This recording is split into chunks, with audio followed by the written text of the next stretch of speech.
saya punya pelajaran yang penting selama saya berjuang di politik. Apa itu? Saya menyaksikan dan menjadi bagian dari adanya pemerintah yang memiliki kewenangan mutlak, terutama pimpinan tertinggi, untuk bisa menghadirkan keadilan dan kemakmuran rakyat. Inilah yang disebut sebagai selepet, menjadi bagian dari kewenangan untuk menghadirkan kemakmuran dan keadilan.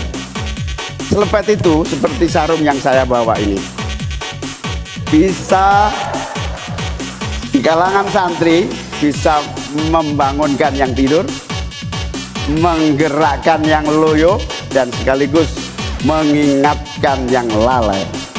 Alhamdulillah, Gusti Allah memberi kesempatan saya untuk bersama-sama Mas Anies yang memiliki pemikiran yang sama untuk terwujudnya perubahan dan perbaikan. Bahkan kami berdua seperti botol dengan tutupnya. Jangan salah, selepet itu disrupsi.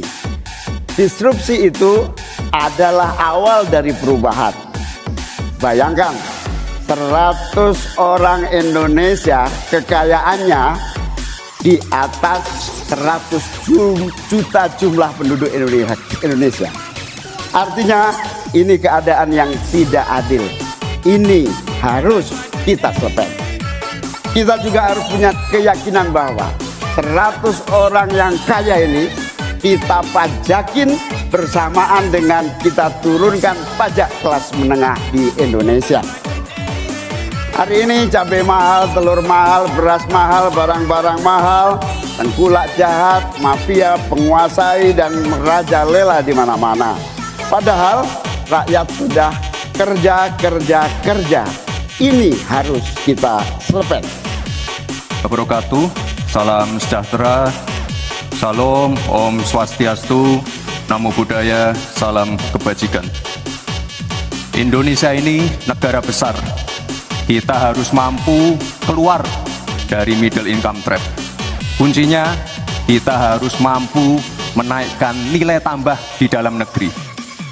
Di tengah gempuran resesi global, perang dagang, konflik geopolitik, rata-rata pertumbuhan ekonomi negara kita tetap resilient di rata-rata 5%. Pertumbuhan ekonomi yang berkualitas didukung dengan penurunan angka pengangguran, angka kemiskinan, penurunan angka Gini rasio, dan juga angka inflasi yang terkendali.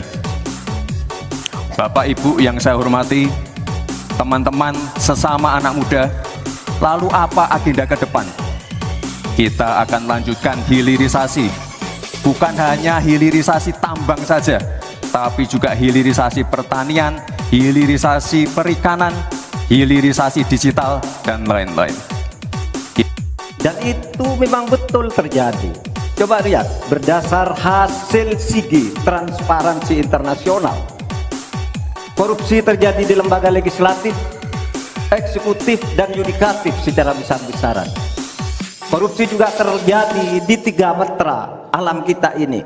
Kita menginjak bumi, ada korupsi di tanah dan pertambangan. Kita ke laut, ada korupsi di masalah kelautan. Kita melihat udara, pesawat terbang kita, ternyata di udara juga banyak korupsi. Akibatnya apa? Rakyat miskin.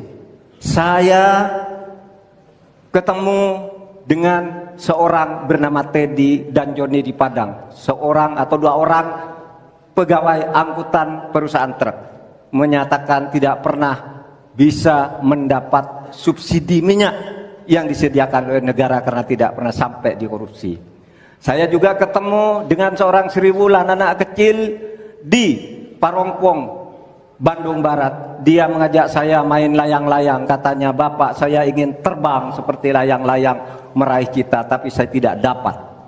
Kemudian saya ingat pulau saya, Madura. Di Madura itu kaya dengan gas alam, tetapi sampai sekarang tidak pernah dioptimalkan untuk dimanfaatkan.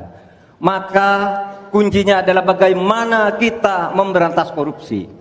Lalu ada yang tanya kepada saya, "Bapak, kalau Bapak jadi wakil presiden orang takut ditangkap."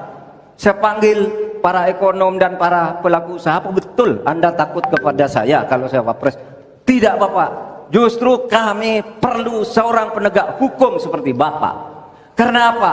Kami kalau mau investasi di Indonesia ini diperas, mau berusaha ini diperas. Kalau kami bayar padahal diperas, lalu ketahuan kami ditangkap katanya kami menyuap. Itulah Indonesia ini pada saat ini. Oleh sebab itu saudara sekalian, kita harus lawan korupsi.